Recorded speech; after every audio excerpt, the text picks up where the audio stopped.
શહેરના જવાહર મેદાન ખાતે સ્વાદોત્સવનો ભવ્ય પ્રારંભ કરાયો। ભાવનગરના રમતગમત અને સાંસ્કૃતિક વારસાને જીવંત રાખવા તથા આત્મનિર્ભર ભારતના સંકલ્પને વેગ આપવા માટે શહેરના જાણીતા જવાહર મેદાન ખાતે સ્વાદ અને આનંદ મેળાનો મંગલ પ્રારંભ કરવામાં આવ્યો હતો। ગુજરાત સરકારના કેબિનેટ મંત્રી જીતુભાઈ વાઘાણીના પ્રોત્સાહન અને ધારાસભ્ય સેજલબેન પંડ્યાની પ્રેરણાથી આયોજિત આ મેળાનું ઉદ્ઘાટન કેન્દ્રીય રાજ્યમંત્રી નીમુબેન બાંભણીના હસ્તે કરવામાં આવ્યું હતું। આનંદ મેળો ભાવેણાવાસીઓ માટે મનોરંજન અને સ્વાદનો ત્રિવેણી સંગમ બની રહેશે, જેમાં સાંસ્કૃતિક કાર્યક્રમો, વિવિધ કલાકારો દ્વારા પ્રસ્તુત કરવામાં આવતી કલાકૃતિઓ મેળાની રોનક વધારશે, તેમજ પરંપરાગત રમતો, બાળપણની યાદો તાજી કરવાથી વિવિધ દેશી અને મનોરંજન રમતોનું આયોજન કરવામાં આવ્યું છે તથા ભાવનગરી સ્વાદ મેળામાં શહેરની પ્રખ્યાત વાનગીઓના સ્ટોલ રાખવામાં આવ્યા હતા, જ્યાં લોકો ભાવનગરના અસલી સ્વાદની મજા માણી શકશે। આ મેળો માત્ર મનોરંજનનું સાધન જ નહીં, પરંતુ સ્થાનિક કલાકારો અને નાના વેપારીઓને પ્લેટફોર્મ પૂરું પાડી આત્મનિર્ભર ભારતના વિઝનને સાકાર કરવાનો એક નમ્ર પ્રયાસ છે।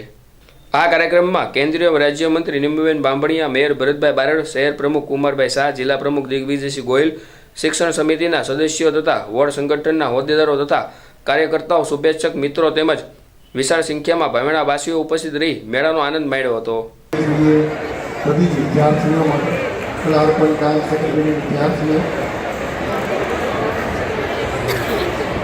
સંચાલક ડોક્ટર ગીતાબા ઝાલા 24 ને 25 બે દિવસનું આયોજન છે।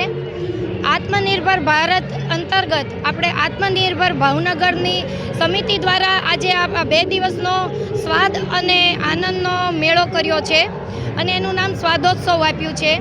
આમાં ભાવનગરના જે ખૂબ જૂના જે સ્વાદ છે, ખાસ કરીને દેશી, જેમાં પીઝા, પાસ્તા ને એનો સમાવેશ નથી થયો, આપણી ભારતીય અને ખાસ ભાવનગરની વાનગીઓ અહીંયા પીરસવામાં આવી રહી છે। સાથે તે બાળકો માટે દેશી રમતોનું આયોજન પણ કરવામાં આવ્યું છે।